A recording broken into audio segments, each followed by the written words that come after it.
कहते हैं कि जो आत्मा में चेष्टा आदि होती है, ध्यायती व लीलायती व, ये उपाधि को लेकर के, यद्यपि चेष्टा धर्म प्राण के हैं और ध्यान धर्म बुद्धि का है, तो इनके आरोप सामान्य व्यक्ति आत्मा में आरोपण कर देते हैं।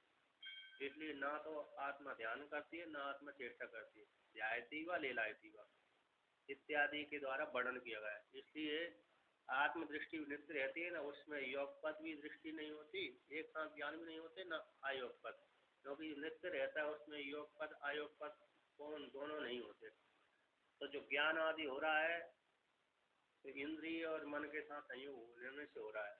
बाकी जो स्वरूपभूत दृष्टि है वो नित्य रहती है, उसका अभाव कभी भी नहीं होता। उस हमेशा सदा ही आत्मा ज्ञान स्वरूप और चेतन स्वरूप और सत्स्वरूप बनी रहती है। तो इस प्रकार से वर्णन किया। अब यहाँ पर कहते हैं कि एक टीकाकार कहते हैं कि आत्मदृष्टि का नित्य स्वीकार कर लेने पर जो परीक्षा में कुशल है नैयायिकों का, वो सारे लोगों को भ्रम कैसे हो सकता है।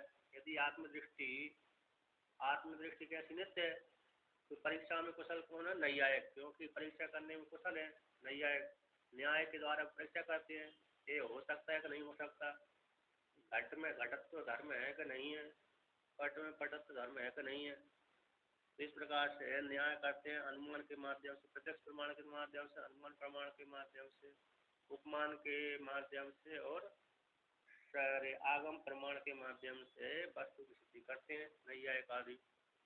वो सारे लोग, ये लोग भी सामान्य व्यक्ति भी जो है शास्त्र विशेष रूप से साथ में नहीं है, लेकिन लौकिक विवाद में कुशल है, ऐसे लोग भी परीक्षा में कुशल है, तो उनको कैसे भ्रम हो जाता है यदि आत्मदृष्टि के नित्य है। तो इस ऐसी प्राप्ति हो जाने पर श्रुति उसमें उदाहरण देते हैं, ऐसे न नरेण अवरेण प्रोक्ता ऐसा सुविज्ञो बहुधा चिंत्यमाना नेशः तर्केण मतिर आपनेय प्रोक्ता अनन्येव सुज्ञानाय प्रेष्ठा।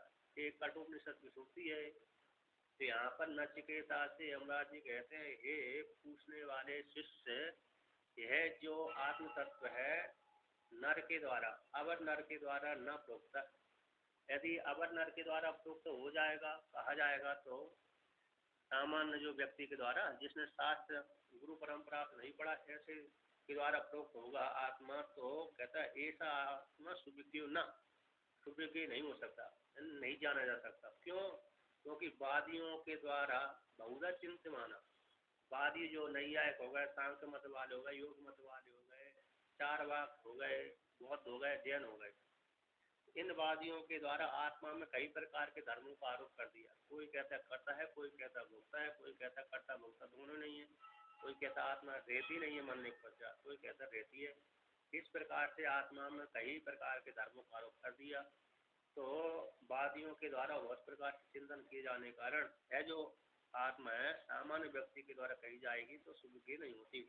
इसलिए तुम्हारे द्वारा कहता है ऐसा जो मति है, तुमको जो मति प्राप्ति हुई है मेरी कृपा से प्राप्त हुई है, क्योंकि मैंने तुमको वरदान दिया। इसलिए न तर्केण मति आपने प्रोक्त जो कही गई मति है वह मेरे तर्क के द्वारा प्राप्त होने वाली नहीं है। तो किसके द्वारा प्राप्त होती? अनन्य व शुभ ज्ञान भक्ति। ये आत्मा अनन्य के द्वारा, अन्य ने नैयायिकों से भिन्न आत्मवेदताओं के द्वारा, ब्रह्म वेदताओं के द्वारा ही शुभ ज्ञानाय भक्ति, आत्मा कैसी है? शुभ ज्ञान जानने के लिए योग होती है। अतः जिसने परंपरा के द्वारा पढ़ा हुआ है ऐसे उसके द्वारा श्रोत्रिय ब्रह्मनिष्ठ के द्वारा उद्दिष्ट हो जाने पर हम जैसे आचार्य को, वहाँ पर कठोपनिषद में कहते हैं नचिकेता को कि हम जैसे आचार्य द्वारा प्रोक्त हो जाने पर ये आत्मा सुविज्ञ हो जाती है। लेकिन सामान्य व्यक्ति के द्वारा प्रोक्त हो जाने पर ये नहीं होती, क्योंकि आत्मा के विषय में ऐसे गूढ़ रहस्य, उसमें कई प्रकार से वादियों ने आरोप धर्मों का आरोप कर दिया। ऐसा वर्णन किया वहाँ पर कठोपनिषद में।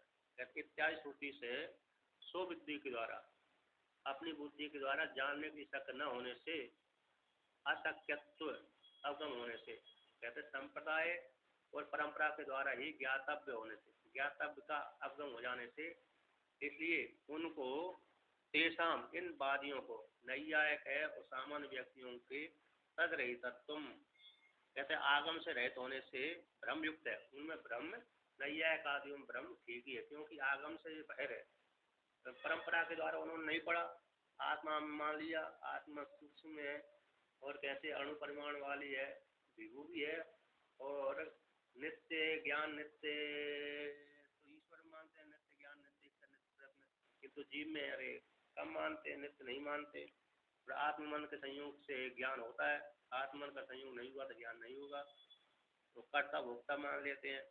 इस प्रकार से तो वो सारे वादियों आगम से बाहर होने के कारण उनको भ्रम होना ठीक ही है, इस प्रकार से वर्णन किया। तो कहते हैं उसी को लेकर भगवान भास्कर कहते हैं बाह्य अनित्य दृष्टि उपाधि वसातु लोकस्या तार्किकाणाम च आगम संप्रदाय वर्जितत्वाद अनित्य आत्मनो दृष्टि भ्रांति उपन्न एवं, कहते जो बाह्य अनित्य दृष्टि के उपाधि वश से लोगों को भ्रांति की उत्पत्ति हो जाती है कि आत्मा कैसी है, इस पर चलने वाली है, कर्ता भोगता है और जन्म मरण वाली है। वो तार्किकों के भी ऐसे जो तार्क नैया है वो भी ऐसे उनको भी भ्रांति उत्पन्न हो जाती है। नित्य आत्मदृष्टि की, आत्मा की जो नित्य दृष्टि है उसमें उनको भ्रांत हो जाता है। ऐसे क्यों हो जाता है कि आगम संप्रदाय वर्जितत्वात्, हेतु दे दिया। ये सामान्य व्यक्ति भी लोकस्य सामान्य व्यक्ति हो गए, तार्किक विशिष्ट हो गए है ना, ये शास्त्र वाले हैं। ऐसे तार्किक कैसे हैं, आगम, आगम है वेदांत अद्वैत ज्ञान, यद्यपि आगम शब्द से वेद को लिया जाता है, लेकिन यहाँ पर वेद शब्द किसका वाचक है, सीधा सीधा यानी संप्रदाय विदों का और सीधा उपनिषद कांड का। तो ऐसे आगम संप्रदाय से रहित होने कारण उन्होंने आत्मा की दृष्टि, कहते अनित्य आत्मा की दृष्टि, यद्यपि आत्मा की दृष्टि नित्य है किंतु आत्मा की दृष्टि अनित्य रूप से वो स्वीकार कर लेते हैं। उपाधि के धर्मों को आत्मा में आरोपण करके आत्मा की दृष्टि को अनित्य रूप से उनके को स्वीकार कर लेने से भ्रांति उत्पन्न हो जाती है उनके मत में, है कि नहीं। उनकी जो आत्मा की दृष्टि नित्य होने पर भी अनित्य दृष्टि का ऐसा वर्णन कर देते हैं। कैसे कर देते हैं कि ये आत्मा की दृष्टि है कैसी अनित्य है, क्योंकि जन्मने वाली आत्मा है, मरने वाली आत्मा है, कर्ता भोक्ता आत्मा है। इस प्रकार से मां स्वीकार कर लेते हैं। क्यों, उसमें हेतु है आगम संप्रदाय वर्जितत्वात्, आगम संप्रदाय से रहित होने कारण। इसलिए भ्रांति उत्पन्न नहीं हुई, इसलिए उनके मत में भ्रांत। तो लोकस्य यहाँ पर सामान्य वाचक है और तार्किक यानी जो तर्क में कुशल है, इन दोनों को ले लिया यहाँ पर। तो वहाँ पर जो अरे 72 नंबर पृष्ठ पे स्टाफ है उसमें कोमा लगा, कोम फुल स्टाफ है ना, उसको हटा करके कोमा लगा देना चाहिए, क्योंकि चा शब्द से अनुभव है। हाँ हाँ, कोमा दोनों, कोमा भी नहीं लगाएंगे तो भी हटा दे, अच्छी है, उसमें हटा देना। तो इस प्रकार से अब आगे मतलब जो भ्रांति नहीं है को सामान्य व्यक्तियों को भ्रांति होती है आगम संप्रदाय के कारण, आगम संप्रदाय से रहित होने के कारण उनको आत्मा की जो दृष्टि है नित्य दृष्टि में अनित्य दृष्टि स्वीकार कर लेते हैं, इस भ्रांति उत्पन्न हो जाती है क्योंकि संप्रदायविद न होने से। अब आगे कहते इतना ही अकेले नहीं, आत्मा की दृष्टि में अनित्य अकेले स्वीकार नहीं करते, और भी करते हैं। यहाँ पर कहते हैं केवल ज्ञान भेद की कल्पना के द्वारा उनको भ्रम की उत्पत्ति नहीं होती, केवल ज्ञान भेद के कल्पना के द्वारा ही उनको भ्रम की प्राप्ति नहीं होती, बल्कि आत्मभेद की कल्पना भी करते हैं वो लोग। नैयायिक आदि है, सामान्य व्यक्ति है, वो आत्मभेद की कल्पना भी करते हैं। तो कहाँ पर करते हैं आत्मभेद की कल्पना, कहते हैं जीव ईश्वर परमात्म भेद कल्पना च एतन निमित्त एवं, तो जीव है, ईश्वर है और परमात्म भेद की कल्पना भी उपाधि को निमित्त है, भाई अनित्य दृष्टि उपाधि वर्ष से ही उनको, और आगम वर्जित होने से। कैसे, वेद आगम है उपनिषद के संप्रदाय विद वालों के आगम से वर्जित होने के कारण उनमें जीव ईश्वर और परमात्मा की भेद की कल्पना की उत्पत्ति हो जाती है। एतन निमित्त है, इन भेद निमित्त है, उपाधि को निमित्त बना करके। यहाँ पर एतन निमित्त पर टीका दिया है, कहते ज्ञान ज्ञान नित्यत्व, तद भेद कल्पना, जो ज्ञान का ज्ञान तो नित्यत्व है, उसमें भेद की कल्पना निमित्त है। भेद की कल्पना निमित्त को लेकर के उन्होंने ये जीव ईश्वर परमात्मा में भेद स्वीकार कर लिया। नित्य कहते हैं यहाँ पर, उसी का वर्णन करते हैं कि नित्य अनित्य ज्ञान वालों का, अरे आत्मदृष्टि नित्य है और जगत को विषय करने वाली दृष्टि कैसी है, अनित्य है।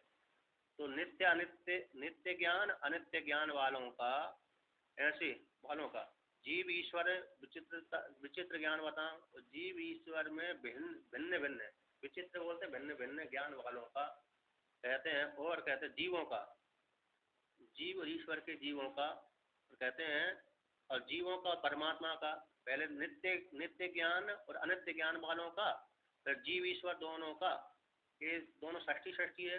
नित्य ज्ञान अनित्य ज्ञान वाले जीव ईश्वरों का कहते विचित्र ज्ञान, या विचित्र ज्ञान बताओ जीवा नाम, तो विचित्र ज्ञान वाले जीव हैं।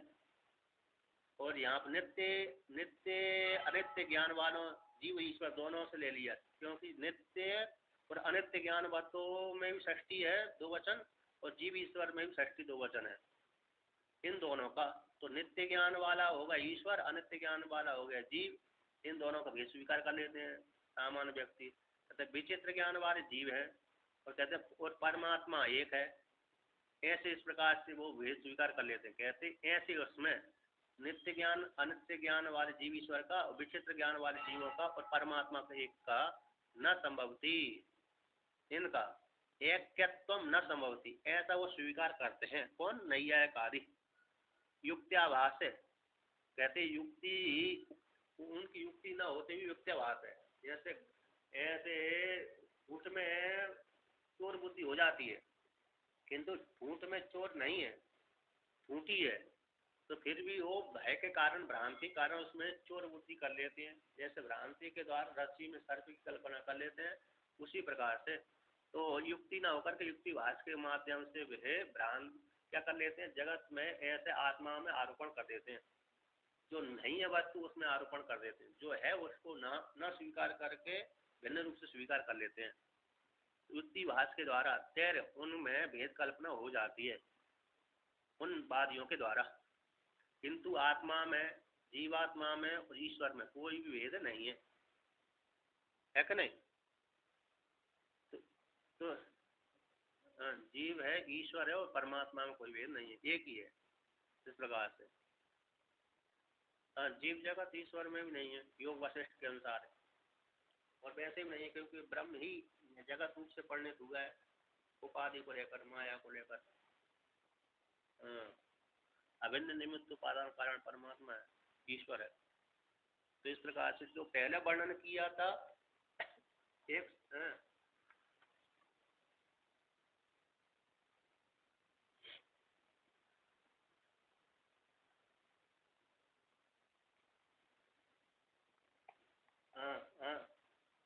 निमित्त अभिन्न, जीव जीव जीव और ईश्वर में कोई भेद नहीं है, अभिन्न ही है।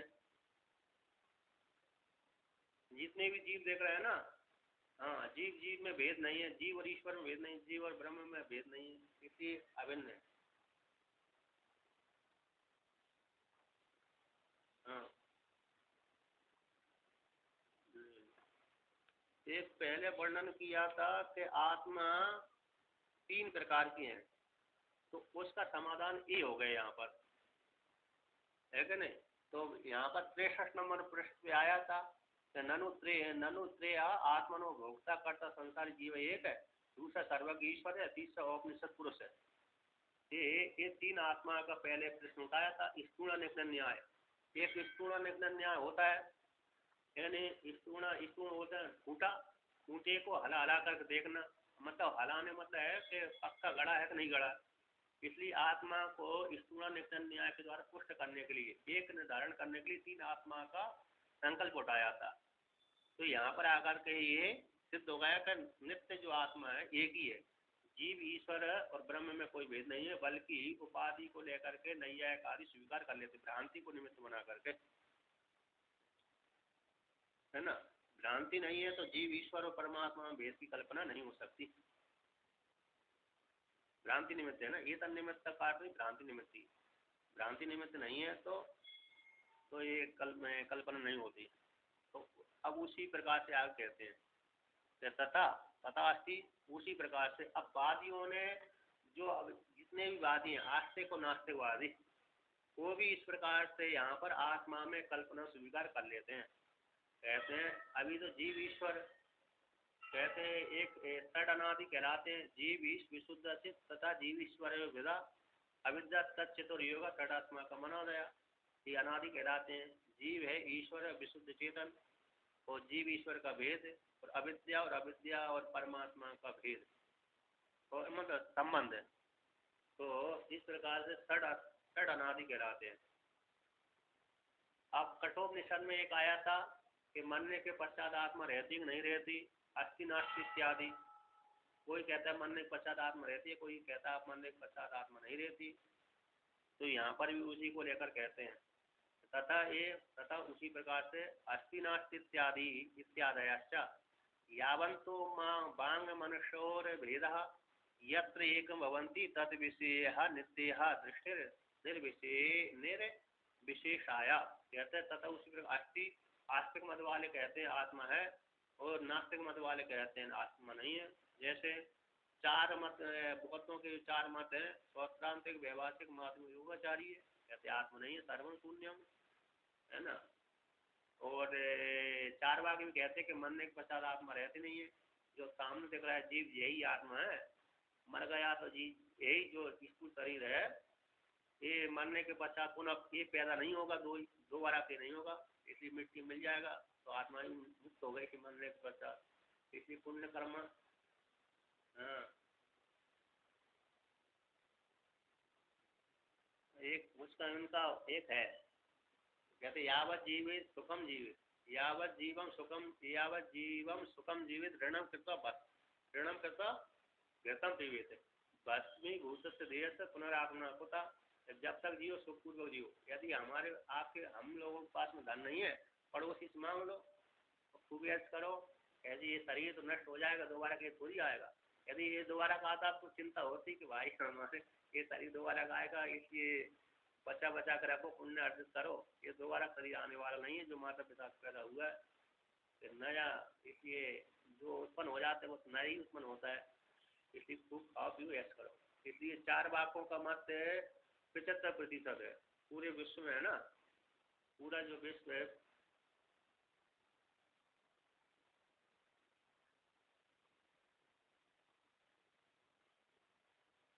हाँ, और सही है मतलब 75 पृथ्वी पर जो रहने वाले मनुष्य हैं वो 75% चार वाक मत वाले होते हैं और ही कम और थोड़े बहुत उपासना वाले पर ज्ञान वाले होते हैं। 75% चार मत वाले हैं, 25% वाले आस्तिक मत वाले हैं, क्योंकि ये नास्तिक मतों की संख्या अधिक होती है। भारत को छोड़ करके दूसरे देश वाले तो आत्मा को हम अजर अमर है ऐसा नहीं स्वीकार करते, है ना।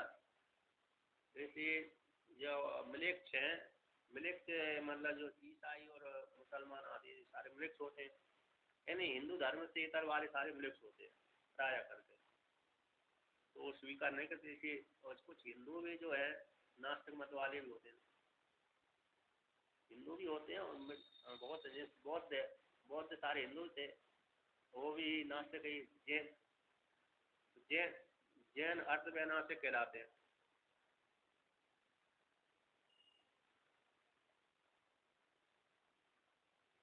अर्थ वैनास्तिक कहलाते हैं। कुछ स्वीकार कर एक वस्तु के विषय में अस्थि नास्ति कर लेते हैं, वो भी शक्ति नहीं हो सकती, घाटा दिखता है भी नहीं भी आस्तिक आया।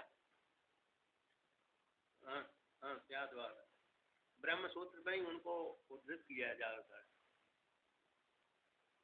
तो यहाँ पर कहते हैं अस्थि नास्ति, तो आस्ति मतलब आस्तिक मत वाले कहते हैं आत्मा है, नास्ति यदि कहते हैं आत्मा नहीं है इत्यादि। यावन तो जब तक बांग मनुष्योर भेदा, जब तक वाणी और मन में भेद है, वाणी और मन का भेद है, कहते हैं जो भेद सारा यत्र आत्मनि एकम भवन्ति, जिस अधिष्ठानुप आत्मा में एक ही हो, सुसुप्ति अवस्था में एक ही भूत हो जाते हैं, उसी प्रकार से महाप्रलय अवस्था में, सुसुप्ति अवस्था में और ज्ञान अवस्था में। जैसे रस्सी रूप अधिष्ठान में सर्प भी लीन हो जाता है, रस्सी रूप अधिष्ठान में अरे भूक्षेत्र भी लीन हो जाता है, रस्सी रूप अधिष्ठान में जल धारा भी लीन हो जाती है, रस्सी रूप अधिष्ठान में माला भी लीन हो जाती है। कहते यहाँ पर जाकर यत्र अधिष्ठान में जाकर के एकम भवंती तद विषया तत्स्वरूपया, आत्मस्वरूप दृष्टि का नित्य होने से, नित्य दृष्टि का निर्विशेषा, कोई विशेषता उसमें नहीं है, ऐसी वो उस निर्विशेष आत्मा में ये बादी रूप जब तक कहते ये मन और वाणी को लेकर के ही ये भेद की कल्पना होती है। मन वाणी जब नहीं होते, मन वाणी जहाँ पर जाकर लीन हो जाते हैं वहां पर निर्विशेष नित्य दृष्टि ही अवशेष रहती है। निषेध शेषा जैता तशेषा, निषेध का शेष, निषेध करते करते जो शेष रहता है वही नित्य दृष्टि रहती है। तो यहाँ पर वर्णन किया है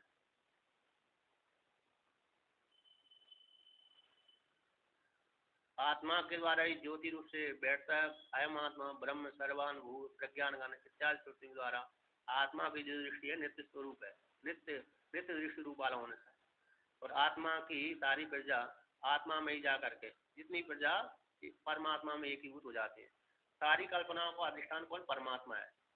तो उसमें भ्रांति अविद्या रूप भ्रांतियों को लेकर के ये सारी कल्पना उत्पन्न होती है। टीकाकार यहाँ पर कहते हैं जब तक वाक भेद है, नाम विशेष है, मन का भेद है, मन का भेद रूप विशेष है, यत्र जिस अधिष्ठान रूप आत्मा में एक ही भवंती हो जाते हैं सारे वेदा, सर्वे वेदा एक पदमा बनंती जो श्रुति है, तो सारे वेदा इस जिस आत्मा में एक हो जाते हैं, सारी प्रजा हो जाती है जिस आत्मा में एक हो जाते हैं। अच्छा ये श्रुति है, यहाँ पर ये कहते हैं सर्वे वेदा, सारे वेद जिसमें जाकर एक हो जाते हैं, जिस आत्मा में एक ही भवंती सर्व प्रजा, जिस आत्मा में है ना जितनी प्रजा है, यत्र जिस आत्मा में आत्मरूप अधिष्ठान में एक हो जाते हैं इत्यादि श्रुति के द्वारा। तद विषय जो आया ना मूल में, तो तद विषय शब्द का अर्थ किया तत्स्वरूप आया, आत्मस्वरूप आया नित्य दृष्टि का, आत्मस्वरूप होने से अतः इसी हेतु से नित्य जो नित्य दृष्टि है निर्विशेष है, ऐसे नित्य दृष्टि निर्विशेष दृष्टि है इत्यादि जो कल्पना है वो आस्तिकों की हो जाती है। आस्तिकों की कल्पना की गई है कि आस्तिकों की कल्पना कैसी, आत्मा में ये सारे एक ही भूत हो जाते हैं। नास्तिकों की कल्पना, नास्ति आत्मा में कुछ है नहीं, मतलब सर्वम शून्य कर दिया। नास्तिक वाले कहते हैं शून्यवादी के सर्वम शून्यम, और अस्ति नास्ति यहाँ पर कहते हैं अस्ति नास्ति की कल्पना दिगंबरों की होती है। आस्तिकों की कल्पना तो होती है कि आत्मा है, वो सारी आत्मा में जाकर एक ही भूत हो जाते हैं। और शून्यवादी जो बौद्ध चार विशेष रूप से बौद्धों में जो सबसे ज्यादा माध्यमिक है ना, माध्यमिक के वाला सर्व शून्यम बोलता है, तो इसलिए उसकी शून्यवाद है, तो इसलिए वो नास्तिक न अस्ति आत्मा, अस्ति नास्ति नास्ति अस्ति नास्ति नास्ति बापोना चलिस्त्रो वह भाव आपनोते वाले साथ, ऐसे मांडुकारिका बोलती है।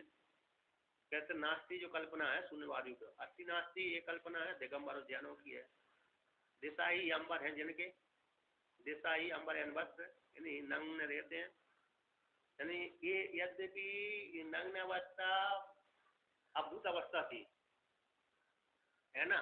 ऋषभदेव भगवान ने संन्यास के पश्चात, परमहंस संन्यास के पश्चात जो दिगंबर अवस्था आती थी, यानी अपने शरीर का भान न रहना, अर्थात ज्ञान की छठी भूमिका, ज्ञान की छठी भूमिका में ऐसा ही होता है, वो भान नहीं रहता शरीर का, किसी ने खिला दिया किसी ने पिला दिया, नग्न है कि वस्त्र पहना हुआ है अथवा कुछ किया है।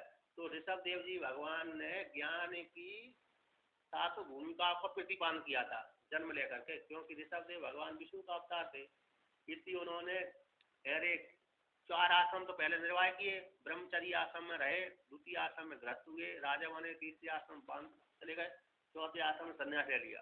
संन्यास के पश्चात जो अवस्था है वो शास्त्र ने वर्णन तो की थी लेकिन लोक में कम देखी जाती थी, इसलिए उन्होंने अपने चरित्र के माध्यम से निर्वाह किया। तो वो चरित्र के द्वारा निर्वाह दिगंबर जो उन्होंने चौथी जो ज्ञान की छठी भूमिका है पदार्थ भावनी, उस अवस्था को इन्होंने दिगंबर जैनों ने स्वीकार कर लिया। ठीक, वो संन्यासवादी परंपरा, ये शरीर का भान न होना, न खाना पीना कोई समस्या नहीं है, धूल में पड़े रहना, अन्न पड़े रहना, कोई अपमान कर रहा है कि नहीं कर रहा है, तो ये सामान्य इन्होंने स्वीकार कर लिया। ठीक, वो वेदांत वाली, जैसे अब दत्तात्रेय भगवान है और जड़ भरत है, ऋषभ देव जी है, संवर्त मुनि है, सुखदेव जी है, सुखदेव जी, ये 4-5 व्यक्तियों का अभूत अवस्था में नाम आता है। सुखदेव जी हो गए, ऋषभ देव जी हो गए, दत्तात्रेय हो गए और जड़ भरत हो गए, तो संवर्त मुनि हो गए। ये 5 एक का नाम विशेष आता है। तो कहते संवर्त मुनि का नाम मेरे त्रिपुरा रहस्य में खूब आता है। जब जब अरे राम और लक्ष्मण ने परशुराम जी को हरा दिया, तो वो सबसे पहले परशुराम जी दुखी होकर के भाग रहे थे। देख, रास्ते में मिले थे उन्होंने, रास्ते में मिले। हाँ फिर, हाँ उन्होंने संवर्त मुनि को देखा उसने, अरे परशुराम जी ने कहा ये नंगा भी है, इसके शरीर पे तेज भी है, और देखता है खा भी कुछ भी है नहीं है, फिर भी प्रसन्न है, और मेरे पास सब कुछ होने के पश्चात भी मैं दुखी हूँ। हो सकता है कोई ये सुपर लिंग वाला तो नहीं है, अथवा यदि सामान्य से धूला में लेट रहा है, तो मैं इसको मेरे अनुशासित करके इसको कर्म कांड में लगाता हूँ। यदि ज्ञानी है तो इससे अपना मार्गदर्शन पूछता हूँ। ऐसा उन्होंने विचार करके उनके पास में गए, तुम कौन हो? तो मैं तो संवर्त मुनि हूँ। बहुत देर के बाद बोला कि मेरे को ज्ञान को, तुम्हारे शरीर पर इतना तेज है, मेरे को लगता है कोई तुम महान आत्मा हो, महापुरुष हो, इसलिए मेरे संशय को निवृत्त करो, आकर मेरे को गुरु दीक्षा दो, ज्ञान का उपदेश करो। तो संवर्त मुनि ने कहा कि मैं तुमको ज्ञान का उपदेश तो कर सकता हूँ, किंतु तुम्हारे प्रारब्ध अभी मेरे गुरु से है, इसलिए तुम मेरे गुरु के पास में जाइए, दत्तात्रेय के पास में जाइए, वो तुमको ज्ञान का उपदेश करेंगे। तो ये ऐसे, हाँ संवर्त मुनि दत्तात्रेय के शिष्य थे। अब जैसे ही दत्तात्रेय के पास परशुराम जी गए, तो उन्होंने माया के द्वारा रच लिया, एक स्त्री को अपने जांग पे बिठा लिया, एक हाथ में, अरे एक हाथ स्त्री के कमर पर रख लिया, कंधे पर रख लिया, एक हाथ में मदरा ले लिया, और एक हाथ से पी रहा, एक हाथ से स्त्री उनको पिला रही, दत्तात्रेय भगवान को मदरा पिला रही है। अब ऐसा उन्होंने रचना, माया की रचना कर ली। जैसे ही परशुराम जी देखा ये तो यहाँ में आया था दत्तात्रेय सुनकर के ये तो उल्टा ही है, तो उन्होंने फिर प्रणाम किया, महाराज ये माया को हटाओ, मैं आप शरण में आया हूँ, कल्याण करो। तो जब ऐसा बोला, देखा शरणागत है, तो दत्तात्रेय भगवान ने माया को रोक कर दिया, तो सामान्य अवस्था में आ गए। फिर उनको कहा कि श्री विद्या 12 साल तक के लिए उन्होंने उनको श्री विद्या का उपदेश किया था, श्री विद्या का।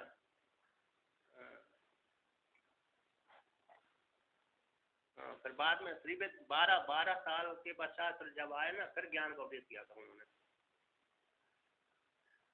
तो देखिए यहाँ पर, हाँ संवत,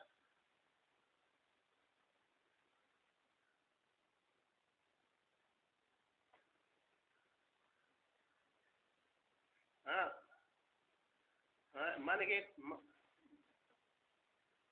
अहंकार बैठा हुआ था ना, क्योंकि 21 बार क्षत्रियों को संहार कर दिया था, राजाओं को हरा दिया था, राजा बन गए थे, इसलिए बड़ा अहंकार बैठा हुआ था।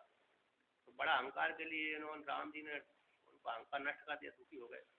जब तक राम जी ने अहंकार उनको नष्ट नहीं किया, तब तक वो सबसे श्रेष्ठ मानते थे अपने को। तो राम जी ने अहंकार नष्ट कर दिया, समस्या हो गई, तभी तो दुखी होकर गए थे। तो देखिए यहाँ पर कहते हैं कि अन्य शाम, अन्यों का यथा सावयवत्व आदि कल्पना, अन्यवादियों को इसी प्रकार जोड़ लेना चाहिए। कहते हैं मन, वाणी और मन के भेद को लेकर के होती है ना। इसलिए सारी सर्वी जो सर्वा भ्रांति निमित्त है, जितनी भी जो भ्रांति है, भ्रांति निमित्त ही आत्मा में भेदों की कल्पना होती है। यदि भ्रांति नहीं है, अविद्या रूप अविद्या नहीं है जिसके मन में, तो भ्रांति भी नहीं होती। तो भ्रांति को लेकर के आत्मा में अस्थि नास्ति, नास्ति अस्थि इत्यादि और वर्णन करते हैं। कोई आत्मा चलने वाली है, कोई बैठने वाली है, कोई खाने वाली, कोई पीने वाली, कोई भोगने वाली, आदि आदि यही आत्मा में स्वीकार करते हैं। अब यहाँ पर आगे कहते हैं, पुनः कहते हैं कि अस्ति नास्ति इति एकम नाना गुण बद अगुणम जानाति न जानाति क्रियावद अक्रियम फल वद अपलम सबीजम निर्बीजम सुखम सुखम दुखम मध्यम अमध्यम शून्यम अशून्यम परो हम अन्य इति वह सर्ववाक प्रत्यह गोचरे स्वरूपी यो विकल्पितुम इच्छति स नूनम खम अपि सर्ववद वेष्टितुम इच्छति सोपानम इव च पदभ्याम आरूढ़ुम। यहाँ पर कहते हैं अस्ति नास्ति आत्मा है नहीं है आत्मा, और अस्ति नास्ति है इति एकम, इस प्रकार से एक आत्मा हम स्वीकार कर लेते। नाना गुण कहते हैं एक आत्मा है किंतु उसमें नाना प्रकार के गुण स्वीकार करते हैं, कहते हैं नाना गुणों के समान। कहते हैं अगुण, कुछ गुण भी नहीं है, जानाति कुछ जानते कुछ न जानाति, है ना। सुषुप्ति में कुछ नहीं जानते लोग, आप सुषुप्ति में ना जानाती थी तो जानाती, तो कदाचित ज्ञान की कल्पना। तो यहाँ पर कहते हैं सुषुप्ति में तो कुछ नहीं जानते, जो जानाती शब्द किया ना, यहाँ पर टीकाकार कहते हैं जो जो तार्क के आत्मा में अस्तित्ववादियों के तर्क के द्वारा सिद्ध करते हैं कि आत्मा में ऐसे ऐसे धर्म है, इसलिए टीकाकार कहते हैं जो तार्किक आदि आत्मा में अस्तित्ववादियों को तर्क के द्वारा सिद्ध करते हैं आत्मा में ऐसे ऐसे गुण है, इसलिए उनमें भ्रांति नहीं हो सकती न। तो इसलिए न तेषां भ्रांति निमित्तत्वम, तो उनकी भ्रांति नहीं हो सकती, भ्रांति निमित्त अरे आत्मा में गुण नहीं हो सकती, क्योंकि तार्किक है, तर्क के द्वारा ये आत्मा को सिद्ध करते हैं। ऐसी आशंका को लेकर कहते हैं श्रुति विरुद्ध होने से आत्मा तो असंग है, किंतु आत्मा में असंग आत्मा में उत्पत्ति न होने से इसी उनकी जो कल्पना है, कल्पना के ऐसी कल्पना होने आने पर मोक्ष की उत्पत्ति उनमें नहीं हो सकती। जो आत्मा में कल्पना करते हैं उनको मोक्ष की प्राप्ति नहीं होती, इसलिए वो कहते हैं तेसा उन नैयायिक आदियों की जो कल्पना है प्रमाण पद का आरोहत नहीं हो सकती। अतः प्रमाण जो शास्त्र प्रमाण है ना, यानी वेदांत प्रमाण, तो वेदांत प्रमाण रूप पद का आरोहण उनकी कल्पना नहीं कर सकती। अतः उनकी कल्पना, नैयायिकों की कल्पना के, नैयायिकों के मार्ग से चलेंगे तो जीव को मोक्ष की प्राप्ति नहीं होगी। यहाँ पर कहते हैं तेसा उन तार्किकों की कल्पना प्रमाण पत्र का आरोहण नहीं करती।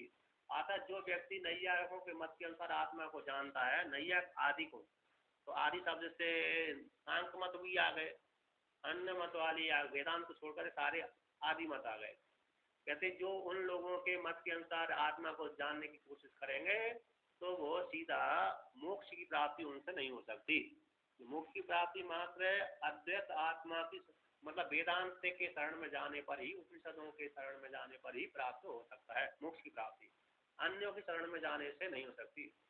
भक्ति वालों की शरण में भी जाएंगे तब भी वो भेद सिद्ध कर देंगे। यदि भी भक्ति और ज्ञान में भेद नहीं है, फिर भी भक्ति वाले भक्त अलग है और इष्ट अलग है ऐसा उपदेश कर देते हैं। किंतु अंतःकरण की शुद्धि के लिए भक्ति करते हैं तो वो तो अच्छी बात रहती है, किंतु भेद पूर्वक भक्ति करते हैं तो वो तो जगत का ही हेतु होती है। तो इस प्रकार से यहाँ पर कहते हैं कि सुसुप्ति में जानता है, सुसुप्ति में नहीं जानता, और जगत में कदाचित ज्ञान होता है कदाचित नहीं होता इत्यादि वैशेषिक आत्मा में एक कल्पना करते हैं। तो कहते हैं न जानाती, कुछ जानते हैं कुछ नहीं जानते। क्रियावद है, तो कहते हैं क्रिया वाली है, आता से व्यक्ति मर करके परलोक जाता है तो क्रिया वाला हो गया। कहते हैं आत्मा परलोक के प्रति जाती, इसलिए कुछ मानते हैं, ऐसे क्रियावाद की कल्पना करते हैं आत्मा में। तो कुछ लोग कहते हैं मरने के पश्चात आत्मा जाती नहीं है तो अक्रिय है, ऐसे प्रकार से अक्रियम। कहते हैं यहीं पर रह करके शरीरांतर गृणाती, अन्यसाम दूसरे मत वाले कहते हैं, है ना, अक्रिय। कहते हैं फल वाली है, ध्येयात्मवादी क्षणिक विज्ञानवाद में कोई फल नहीं है परलोक स्थानी का अभाव होने से। कहते कुछ वाले तो कहते फल वाले हैं, फल वाले बोल दिया ना, तो आत्मा फल वाली है, एक दूसरे लोग दूसरे फल की प्राप्ति करती है, यानी इस शरीर को छोड़कर दूसरे शरीर को प्राप्त कर लेती है। तो कहते हैं जो ध्येयात्मवादी है, चार वाक है, क्षणिकवाद है, विज्ञानवाद है, कहते हैं फल है ही नहीं उसमें, है ना, फल न होने से दूसरा शरीर थोड़ी होगा, अरे खाओ पियो ऐसा करो। कहते सभी जम अन्य फलवत, अन्य लोग कहते फलवत। ध्येयात्म क्षणिकवाद है पक्षी, कहते हैं ध्येयात्म क्षण के बाद ही पक्षी ही कर्म तद वासनाओं का आश्रय का अभाव होने से परलोक में निर्बीज होते हैं। कहते कोई बात नहीं है। जो ध्येयात्मवादी होते हैं ना, मतलब चार वाक है और बहुत आदि है, कहते हैं परलोक है ही नहीं है तो स्वर्ग है ही नहीं है तो किसके लिए अरे कर्म करेंगे, है ना। तो इसलिए कोई बीज ही नहीं है। परलोक होता तो बीज बनता। कर्म और कर्म की वासनाओं का आश्रय का अभाव होने से, तो आश्रय का अभाव हो जाने से परलोक है ही नहीं है। तो परलोक न होने के कारण तो निर्बीज है आत्मा, बीज उसमें कोई बीज नहीं है। बीज बने तो परलोक भी प्राप्त हो, है कि नहीं। तो बीज ही नहीं है तो परलोक कहाँ से आएगा। कहते नित्य आत्मवादियों को सबीज है। अरे हम आस्तिक मत वाले कहते हैं खराब कर्म करेंगे तो हमको नरक जाना पड़ेगी, अच्छे कर्म करेंगे स्वर्ग भोगना पड़ेगी। इसलिए सबीज वाली भी आत्मा है, मतलब कार्य कर्म है। अरे कर्म और वासना का अधिष्ठान आत्मा है, सबीज वाली आत्मा है। कहते कर्म और वासना का अधिष्ठान वाली आत्मा नहीं है, इसकी निर्बीज आत्मा है। कोई कहता है आत्मा सुखी है, कोई कहता है आत्मा दुखी है। वैशिष्ट वाले कहते आत्म वैशिष्ट आदि है ना, दुखम असुख रूप वाली आत्मा है और सुख वाली भी है। इस प्रकार से आत्मा में सुख दुख का करते हैं। कहते मध्य आत्मा है, कहते मध्य बीच में रहती है। दिगंबर वाले बोलते हैं शरीर के भीतर ही रहती है। मध्यम परिमाण वाले होते हैं ना दिगंबर मत, मतलब अरे जैन मत वाले बोलते हैं कि आत्मा मध्य परिमाण वाली रहती है। तो अन्य तो अवयव वाली होगी तो मध्यम परिमाण होगी ना उसमें, क्योंकि इतना अणु हो गया। अब नई आयकों का आ गया, वो महान से महान व्यापक हो गया, आकाश हो गया। तो इसलिए अब बीच में अटका तो मध्यम परिमाण हो गया सावयव वाली। तो सावयव को मध्यम परिमाण बोल देते हैं। तो अन्य बात ही कहते हैं मध्यम भैर है, अन्य शांतु तद भैरास्ती अमध्यम है, बाहर भी है ना। अमध्यम कहती भैरास्ती, इसलिए अमध्यम भी है। अब आगे वर्णन करती है शून्य आत्मा है, कोई कहता शून्य आत्मा नहीं है, सर्वम शून्य, कोई कहता शून्य नहीं है, कोई कहता पर आत्मा है, परो हम इति।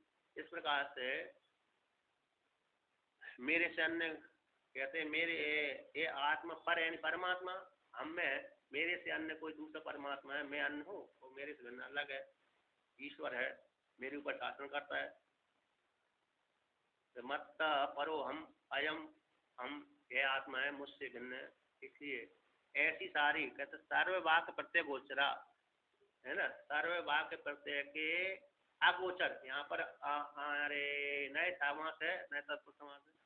संपूर्ण वाकों के प्रत्यय का विषय न होने पर स्वरूप आत्मा में है ना अस्थि नास्ति इत्यादि कल्पना है। यो विकल्पितुम इच्छति, जो कोई भी साधक जीव मनुष्य आदि है,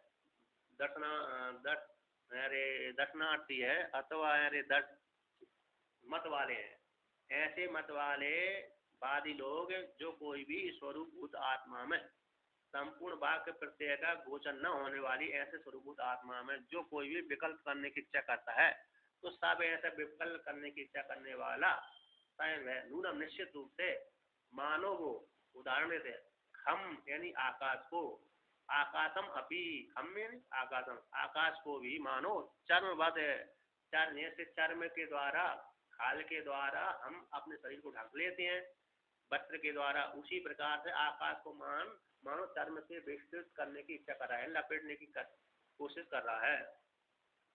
और कहते हैं आशा दूसरा कहते हैं सोपान भी पद विहाम आरूढ़, कहते हैं सोपान के सीढ़ियों के द्वारा आकाश में उड़ने, आकाश से उड़ते उड़ते हो सीढ़ियों के माध्यम स्वर्ग जाना चाहता है ना।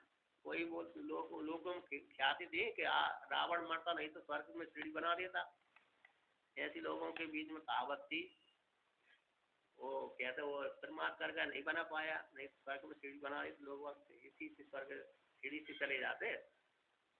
कहते सोपानम बोलते सीढ़ियों को, तो मानो पद विहाम आरूढ़, दोनों पैरों के द्वारा सीढ़ियों के माध्यम से मानो आकाश में चढ़ना चाहते हो।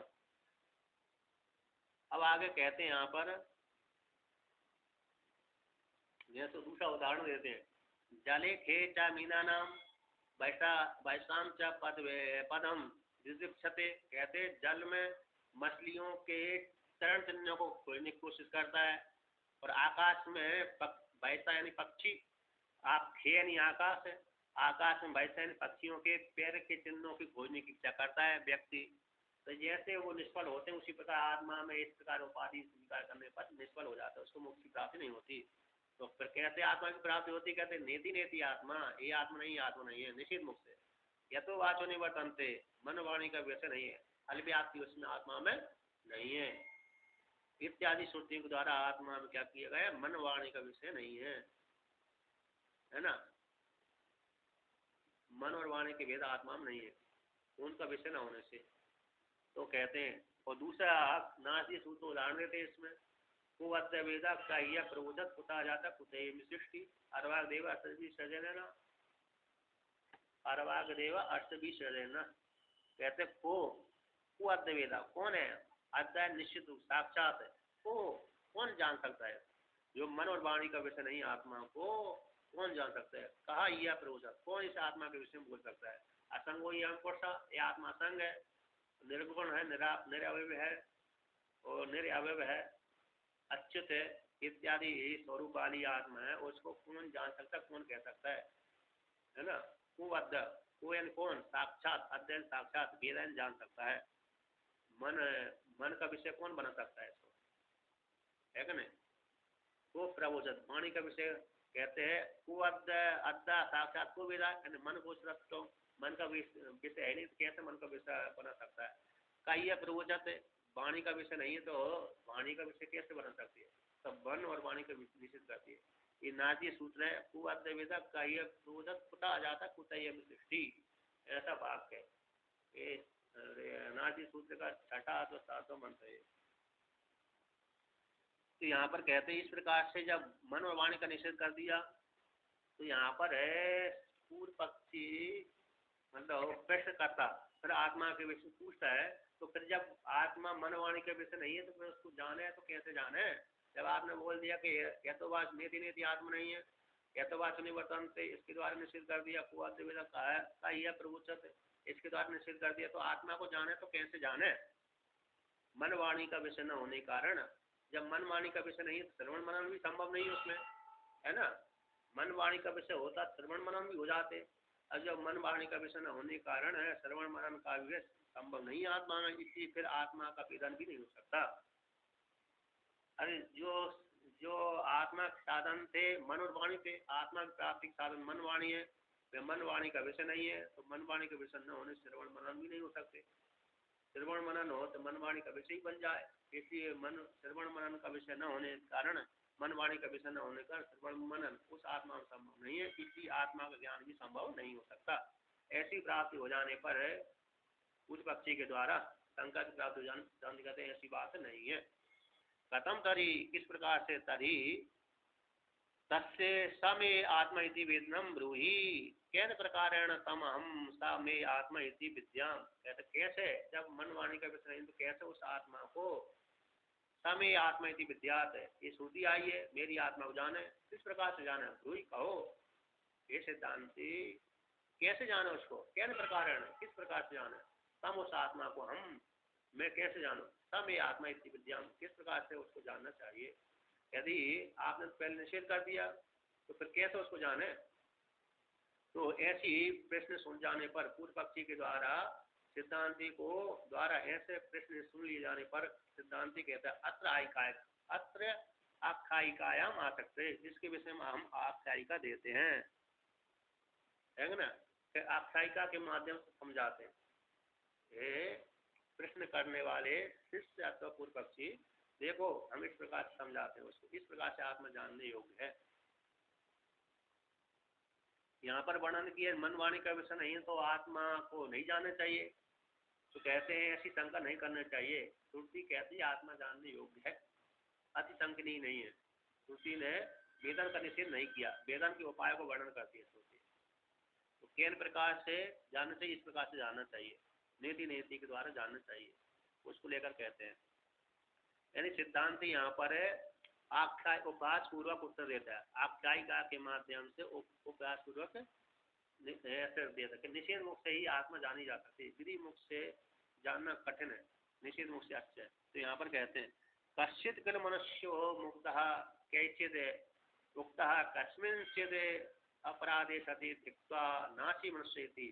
कहते हैं आख्यायिका कहता है सिद्धांत, देखो इस प्रकार से जान सकते हैं। कश्चित कोई व्यक्ति, कोई एक मनुष्य था, मुग्ध था, मूर्ख था, तो उस मूर्ख पुरुष ने कुछ गलत कार्य कर दिया, तो उन दूसरे सामने देखने वाले व्यक्तियों के द्वारा कहा दिया गया, कैश्चित किन्हीं सामने वाले देखने वाले मनुष्यों के द्वारा कह दिया गया, उक्त कस्मिंचिद अपराधी सती, किसी अपराध बन जाने पर, इसको मूर्ख पुरुष के द्वारा कोई अपराध बन जाने पर तो सामने देखने वाले मनुष्यों के द्वारा श्रेष्ठ पुरुषों के द्वारा कह दिया, दिखता तुम्हारे लिए तुम ऐसे अपराध करने वाली थी, तुम्हारे लिए क्या धिक्कार है, ना सिर्फ मनुष्य थी, तुम मनुष्य हो ही नहीं हो, क्योंकि तुमने ऐसा कार्य कर दिया, तुम तो जानवर हो, पशु हो, मनुष्य हो ही नहीं हो, धिक्कार है तुम्हारे जीवन को। जब इस प्रकार से धिक्कार कर दिया तो वो मूर्ख तो था ही हो, तो मूर्ख होने का कारण मैं मनुष्य हूँ तो नहीं हूँ, मनुष्य पूछने के लिए अपने को मनुष्यत्व सिद्ध करने के लिए दूसरे के पास में जाता है। कहते सा मुग्धतया आत्मनो मनुष्यत्व प्रत्यायितुम कंचित कंचित कंचित उपेत्या। कहते हुए मुक्त होने से वे व्यक्ति अपने को मनुष्यत्व प्राप्त कराने के लिए प्रत्यायितुम मैं मनुष्य को नहीं हूँ, इस प्रकार से बोध कराने के लिए किसी के शरण में जाता है, यानी आचार्य शरण में जाता है ना। काम के एक तो पहले दूसरे वाले व्यक्ति ने दिखा दिया गलत कार्य कर देने के कारण, तो मनुष्य है ही नहीं हो, तुमने ऐसे कार्य कर दिया, धिक्कार है तुम्हारे लिए। तो ऐसे जब उसको धिक्कार कर दिया, मूर्ख था इसलिए दूसरे के पास में पूछने के लिए जाता है कि मैं मनुष्य हूँ अथवा नहीं हूँ। तो बिरबूती तो कहते जब जिसके पास शरण में जाता कहते हैं बिरबूती कहता हूँ ठहरो, रुको, बैठो, आराम आराम से समझाऊंगा। बिरबूतु भगवान को हम, तो यहाँ पर जा कहते बिरबूतु भगवान को हम इति, जिसके शरण में जाता है तो कहता है हे भगवान, हे श्रेष्ठ महापुरुष को हम अस्मिति बिरबूतु, मैं कौन हूँ, ऐसा मेरे को वर्णन करिए, मनुष्य हूँ अथवा नहीं हूँ। भगवान को, भगवान आपसे पूछता हूँ मैं, को हम अस्मि, मैं कौन हूँ, आप वर्णन करिए। भगवान बिरबूतु आप कहिए मैं कौन हूँ, मनुष्य हूँ कि नहीं हूँ। कहते सा तस्य मुग्धताम ज्ञात्वा, कहते जो वह जिसके विषय में कहता है कि भगवान मेरे को उपदेश करिए कि मैं मनुष्य हूँ कि नहीं हूँ, मतलब मैं कौन हूँ, ऐसा जब पूछने वाला प्रश्न पूछता है, उससे प्रश्न जिससे पूछता है वो उसकी मुग्धता को जान करके, ऐसे सुनने वाला व्यक्ति, सामने वाला व्यक्ति उस मुग्ध पुरुष की मुग्धता को जान करके कहता है, आहा यानी कहता है क्रमेण बोधिष्यामि इति, कहते क्रम से मैं तुमको बोध कराऊंगा, क्या कराऊंगा, क्रम से बोध कराऊंगा। इस प्रकार से कहते हैं, कैसे, तो भगवान माम बोधितुम, मतलब हाँ कहते क्रम से बोध कराऊंगा इति स्थावरादि आत्मभावम अपूयः न तम आमनुष्य इति उपरामा। तो यहाँ पर कहते हैं कहते हैं स्थावर आदि जो उसने अपने को स्थावर जंगम आदि जान लिया, स्थावर जान लिया था, स्थावर आदि में जो आत्मभाव थी उसको हटा दिया, उसको हटा करके जड़त्व धर्म को हटा करके, तो स्थावर आदि में जो आत्मभाव था उसको हटा करके तो वो कहता है सामने वाला उपदेश करने वाला कि तुम अमनुष्य नहीं हो, है ना, अमनुष्य नहीं हो, अतः जड़ नहीं हो, अतः चेतन हो, कहते अमनुष्य नहीं हो इति, ऐसा कह करके उपरामा वो फिर राम शांत हो जाता है उपदेश करने वाला।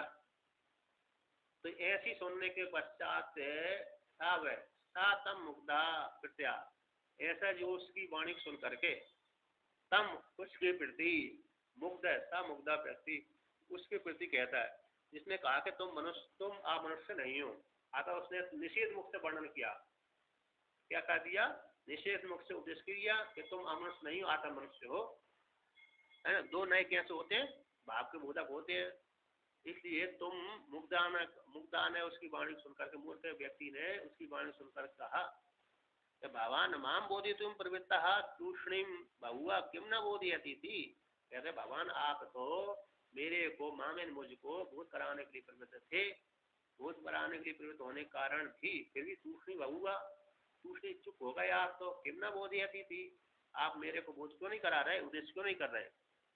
तो ऐसी प्राप्त हो जाने पर, तो ऐसी पूर्व पक्षी के द्वारा प्रश्न किए जाने पर, तो पूर्व पक्षी कहता है, उदाहरण देता सिद्धांत दीप साधक एवं तद भवतो वचनम, ऐसे उसी प्रकार जिस प्रकार से मूर्ख का वचन है उसके प्रति, ज्ञानी के प्रति, ज्ञानी के प्रति प्रश्न करता है, अथवा ज्ञानी जो उस मूर्ख को इस प्रकार से बोध कराता है, बोध कराने के लिए प्रवृत्त शांत हो गया था, और जो प्रश्न करता है उसी प्रकार से आपका भी ये वचन है। तात्विक उसी प्रकार का तद्भवतो आपका वचन है। कौन सा वचन है, यह तो वाचो निवर्तनते कुअर्थवेदा का ही प्रवचत नेति नेति आत्मा, इस प्रकार का वचन भी उसी आपका भी उसी प्रकार वाला वचन है। यानी जो जिसने मूर्खता को, मूर्ख व्यक्ति को उपदेश किया था, उसी प्रकार का वचन आपका है। न असि मनुष्य न असि अमनुष्य इति युक्ते अपि मनुष्यत्वम् आत्मनो न प्रतिपद्यते स कथं मनुष्यो असि इति युक्तो अपि मनुष्यत्वम् आत्मना प्रतिपद्येत। कहते न असि अमनुष्य इति, तुम आप मनुष्य नहीं हो, ऐसे युक्त हो जाने। सिद्धांति कहता है जिस प्रकार तुमने कहा दिया कि तुम आप मनुष्य नहीं हो, ऐसे कह देने पर भी सिद्धांति कहता है कि मनुष्यत्व आत्मा का न प्रतिपद्यते, अपना मनुष्यत्व को उसने प्राप्त नहीं किया। जिस प्रकार से न असि अमनुष्यत्व ऐसा बोध करा देने पर भी उस व्यक्ति, मूर्ख व्यक्ति ने अपने आत्मा को, अपने को मनुष्यत्व रूप से स्वीकार नहीं किया, तो या जिसने ऐसा इस प्रकार से न करने वाला सब है कथम, ऐसा व्यक्ति, मूर्ख व्यक्ति कथम किस प्रकार से मनुष्य असि, तो मनुष्य हो ऐसे कह देने पर भी अपने आप को मनुष्यत्व की प्राप्ति कैसे करेगा। अति महामूर्ख होने कारण वो मनुष्यत्व की प्राप्त नहीं कर सकता। जब हमने तो निषेध मुख से उसको वर्णन कर दिया, तुम अमनुष्य नहीं हो, आत्म मनुष्य हो, ऐसा निषेध मुख के द्वारा वर्णन कर दिया।